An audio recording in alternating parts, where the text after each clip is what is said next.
Welcome to AVP's Orville Podcast Chats. Hope you enjoy the show. My name is AVP, your host and writer and fellow fan and fellow Orville sister. Stay tuned for the show. Episode 2. Old wounds. Can they seem fresh and new despite being called old? Hi guys, this is AVP back with another episode for you guys. Now, as many of you know, that the Orville series pilot is also dubbed Old Wounds. Now we're going to dig a little deeper on this episode today. Now, here's the thing. We're left wondering, how can old wounds seem new, but still be old? Let's dig a little deeper on this, shall we? Captain Ed Mercer, who is played by Seth MacFarlane, is given the commission of the Orville ship, but he's lacking one key ingredient to make his crew complete. He is missing a commanding officer, and he receives word from Admiral Halsey, who is played wonderfully by Victor Garber, and Victor, or Admiral Halsey, informs Ed that he will give him the information on who is going to be the new commanding officer to serve alongside Ed. Ed eventually goes about his routine, eventually inspects his entire crew, and then the devastating news, the bombshell drops. The new commanding officer will be none other than Kelly Grayson, the ex-wife of Ed Mercer, who cheated on him just a year prior and now is his divorced ex-wife. Oh boy, not pretty at all. But here's the thing. While these wounds are old to Ed, they're new and fresh to many of the crew members and even us audience who are watching this on the screens. We don't know the full backstory, but even for Ed himself, these are new, fresh wounds. Because here's the thing, he has not seen his ex-wife in over a year's time. He has pushed aside all those hurt feelings. He's pushed aside that betrayal. He's pushed aside the denial. He's pushed aside the hatred and even the rejection that he has felt, or even any types of love he has felt for Kelly, his ex. He's pushed all that aside, all within a year's time. And here it is a year later, he's supposed to work with her, alongside her, and act as if nothing is wrong. Here's the thing. These wounds that we're dealing with can still feel fresh and new, even though they're old. Let me explain something. When we deal with hurts, they're like layers of an onion. The further we peel back those layers, the deeper they are involved with each other. Because we don't know how extensive something is. We may think of it as a simple little task. We may think nothing of something that gave us a flashback. But when we dig a little deeper, that flashback did cause us pain. That memory did cause us back something that we were called triggering. It triggered something deep within us to make us think, you know what, I'm still hurt, I'm still betrayed, I'm still in pain, I'm still in anguish. Ed is no different from this. You and I would be the same way as if we were to deal with someone in our past who had caused us hurt and pain, and then have to be reunited with that.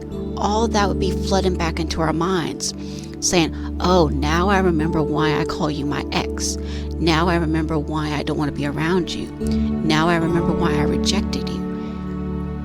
All that keeps flooding in for Ed at those moments.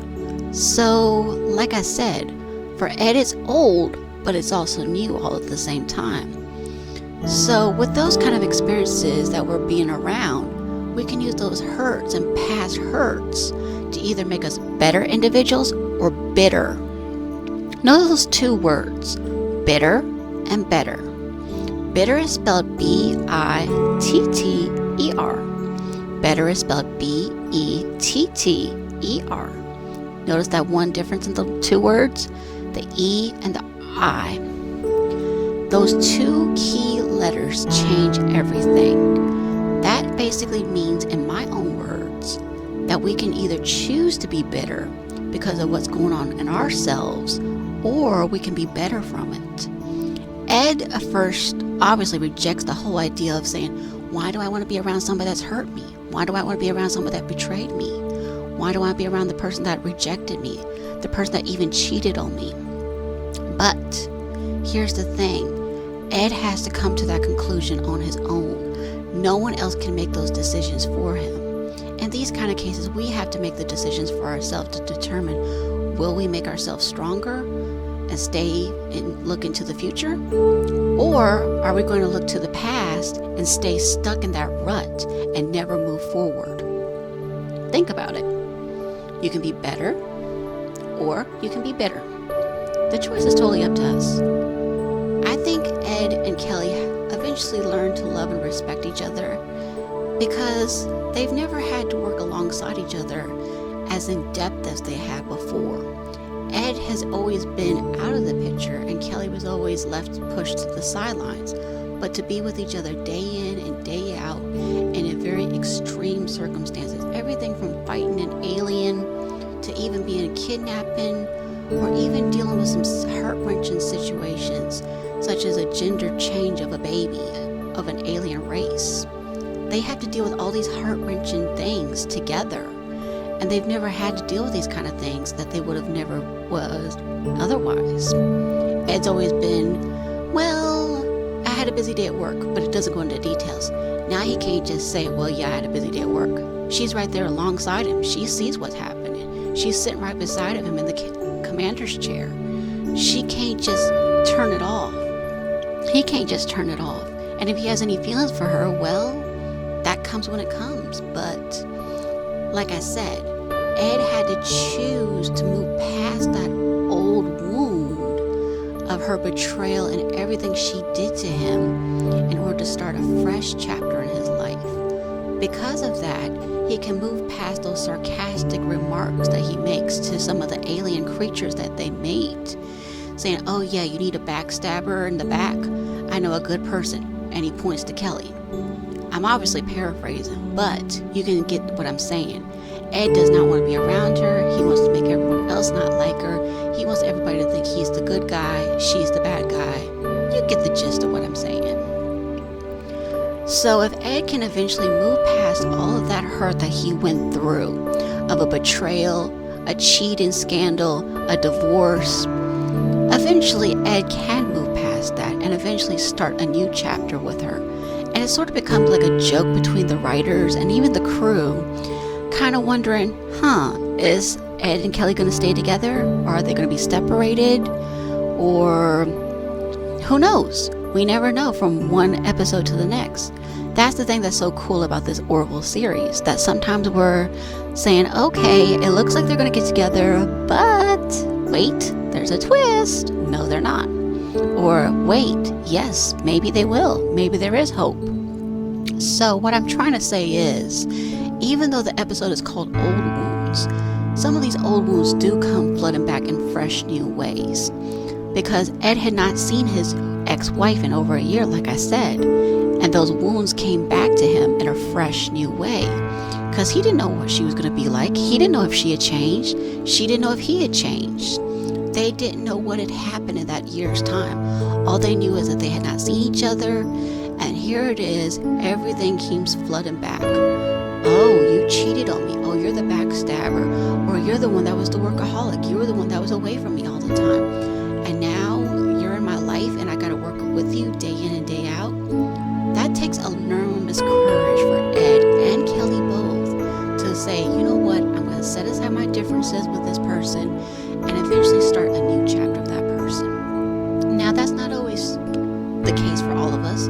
We don't always have a chance to make things anew with somebody new in our past, because we never know what's going to happen from moment to moment.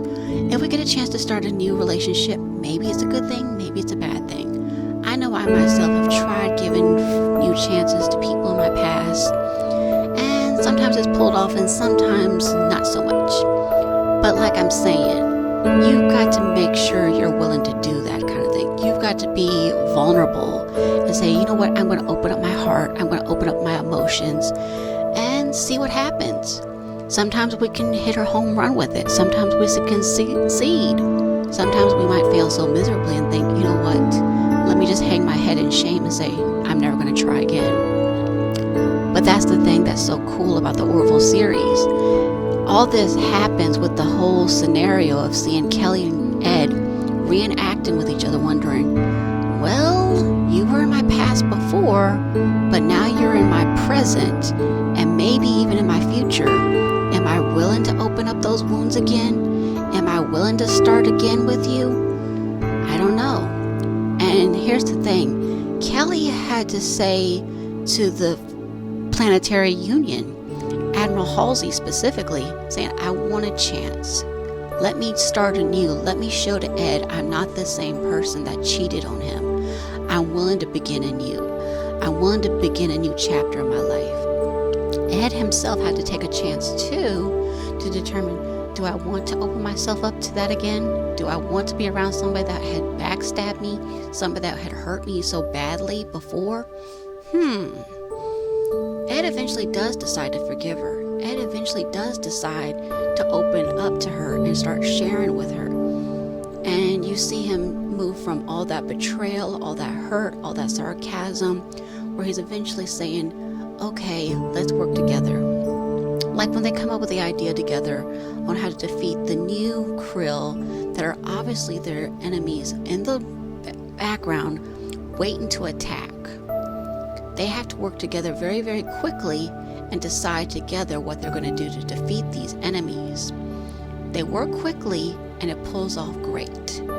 They're able to save the day, save the ship, save the new friends that they met, and it goes great. Now, are we always going to be successful with our new endeavors and new chapters? No, absolutely not. There's going to be times when we're going to flop and we're going to fail miserably, but that's part of the risk. Like I said, you can either make your past better and move on with it and say, I'm going to start anew, or you can be bitter and let that past hold you back from so much that you could grow from, so much that you could better yourself from, so much that you could start maybe a better relationship with someone. Who knows? Maybe because Kelly has opened up herself, and Ed himself too, has opened themselves up to these fresh new things together, they can start a new chapter and start a new closeness. Because here's the thing. This is my personal theory now. I believe Gordon Malloy had something to do with Ed and Kelly meeting each other. And Gordon had obviously not seen Kelly since before the divorce. And he also knew the backstory about what had happened with Kelly and Ed. Ed obviously confided in Gordon, told him what happened. But one thing that Gordon was missing, he didn't know Kelly's side of the story. That's what anybody knows, truly, that there's always at least 3 parts to any story. There's the 2 parties involved stories, and there's also the truth somewhere in between. One of the things I learned when I was in high school as being a school peer mediator, I had to learn to find the balance, to listen to the 2 sides of the story and find a balance between the 2 to find out a reasonable, acceptable solution that was pleasing to both parties. Does it mean one party won and the other one lost? Absolutely not. Does that mean that both parties reached a compromise? Sometimes. Sometimes we had to reach a whole different solution altogether that we had not originally thought of. So if Ed can move forward, Kelly can move forward, I think we can move forward too. Yes, these old wounds can be old, but they can also be fresh and new as a new piece of paper. Like I said, they were new for our audience members. They were new for the crew members to be around that because they didn't know the whole story. But they were also Ed for those involved because, like I said, Ed hadn't seen her in a year. She hadn't seen Ed in a year. And so much came flooding back, I'm sure, back into both of their minds to see the other one again, saying, oh, it's you. And he had to decide and take the risk to say, you know what, I want to work with you or I don't want to work with you. Now, we're not always given those opportunities. No, obviously not. But we have to be willing to say, you know what, let me take that risk. Sometimes it's not wise to take the risk. But if you think you can take those risks and be pleased with the results that you've done, go for it. If you cannot take the risk and still be pleased with the results, then that's fine. There's nothing wrong with that either. You yourself have to decide what you're comfortable with doing. No one else can make that choice for you. Ed had to decide, am I going to let Kelly still work with me? Am I willing to be her commanding officer and have her side by side? Well, as you can see, the proof is in the pudding, so to speak. We see that Ed did make the decision to say, you know what? Welcome to the Orville, Kelly. Welcome on board, and I would be honored to have you serve as my commanding officer. I would be honored to have you be my commander. And she had to say thank you, or she could have said no thank you. She chose to say, yes, I'm going to move forward. I'm going to accept your offer, and I'm going to work with you day by day, hour by hour, minute by minute, even through the good times and the bad. And even though we're left guessing episode by episode if they're going to get back together permanently, or maybe not so permanently, it's good to know that Ed was able to move past that old wound of the pain, the betrayal, everything that happened between him and Kelly. And she herself had to move past and say, okay, let's start anew. Let's start a fresh chapter. Let's begin anew. Let's put these old wounds aside. Let's put aside the new wounds that we're going through and start a fresh new chapter with nothing holding us back, nothing but the future. So I hope you guys enjoyed this episode so much. I really enjoyed discussing it. The next episode, hopefully, which will be a teaser for the next one, hopefully I will be discussing about the lasting impression that Orville has had on me and so many others of us in this amazing community, because let's face it, we come from all over the world, everywhere from the United States to even places overseas such as Europe, including Scotland, England, New Zealand, France, wherever. We're all over the world. And the Orville series has left an lasting impression for so many of us. We come from all sorts of walks of life, so many different backgrounds, but there's one thing that ties us all together. It's a little series called Orville. So, look forward to seeing you guys on the next episode, and hope you guys enjoyed that little teaser about what's awaiting us for the next episode. And this is your host, Orville sister, fan, and friend, AVP, signing off. Thank you so much for checking out this podcast, AVP's Podcast Chats. I will see you guys on the next one, and you guys have a wonderful rest of your day. And remember, don't let your old wounds hold you back. Let your wounds make you a better, stronger individual that can grow from their past and move forward to the future. That's not being held back, not being restrained, not letting anything hurt them. Saying, you know what? Let me start anew. Let me start afresh and keep moving forward. You guys take care, and you be blessed always. Have a good rest of your day, and I will see you guys on the next episode of this Orville Podcast Chats. See you around. Bye.